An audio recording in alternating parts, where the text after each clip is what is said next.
Last week in Mumbai, the Indian Car of the Year jury awarded the I-Koti Award to the Hyundai Exter.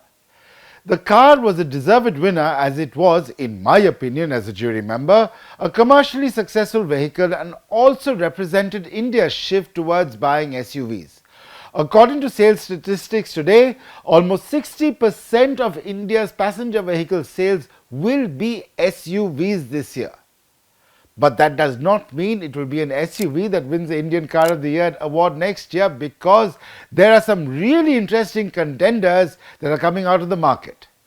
First and foremost is the fourth generation of the Maruti Suzuki Swift. This car was showcased recently in the Tokyo Motor Show, and the design is quite clearly evolutionary rather than being revolutionary. It is still quite clearly a Swift as you've seen for the last 3 generations, and the big change, if you can call it that, is that the rear door handle has come back from the pillar to the door. But the car will also introduce Maruti's new Z series engine, which is even more fuel efficient, so expect lots more kitni deti hai jokes. It is expected to be launched in early 2024, and later in the year a new Dzire sedan, which will be based on this new Swift, will also come onto the market. Now, Maruti and Toyota is also going to be launching a SUV later this year. This SUV will be based on the urban cruiser and Brezza, but will have the coupe SUV styling that you can see on vehicles like the BMW X4 or X6. And it's also going to be there on the Tata Curve, but we'll get to that car later. But don't count out India's local manufacturers. In fact, it is a big year for Tata Motors. You'll see electric versions of the Punch, the Harrier, and possibly even the Safari. However, Tata Motors' big launch of the year will be the new Curve platform, CURVV, which is the manufacturer's second generation platform using both internal combustion engines and electric drivetrains. This is a vehicle I cannot personally wait to drive, because it's a car I'm really looking forward to.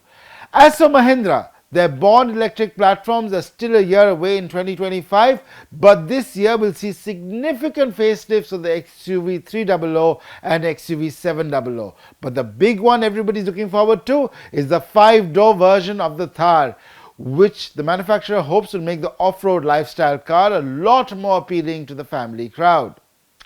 But what about the Koreans? Well, there are facelifts all around of their bestsellers. The Kia Sonet and Hyundai Creta get facelifts right now. The car's going on sale by the middle of January. The Alcazar and Tucson will get facelifts later in the year. But what for new launches? Well, Kia does have the new Carnival up its sleeve in the first half of the year, and the electric EV9 later in the year.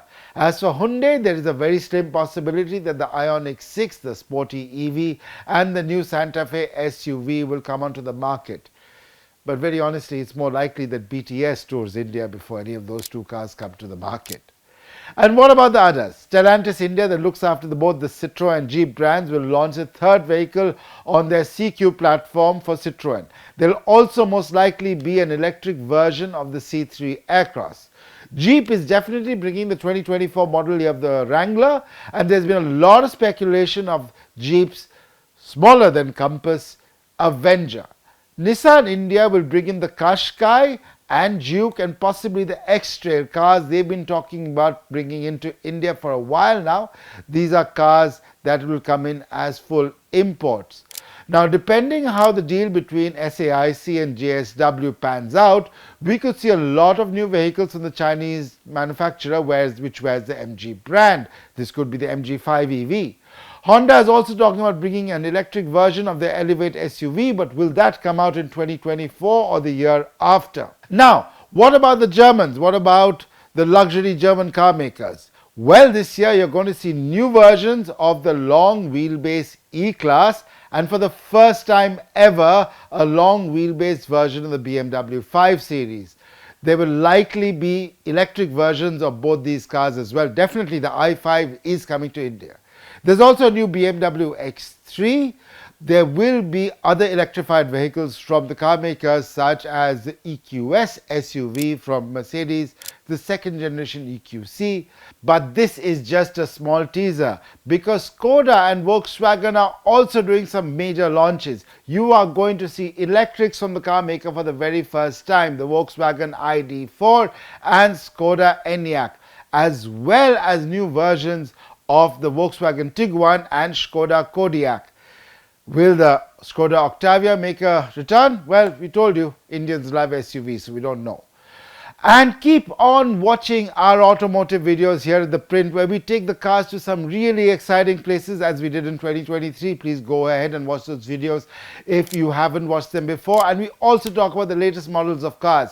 We'll be doing a lot more automotive content coming in 2024, and we would love to hear from you. So please connect with us in the comments and on the Print social media channels. Thank you all for watching this video. Please do watch our other automotive videos and other videos over at The Print as well, and wishing everybody a prosperous and happy new year.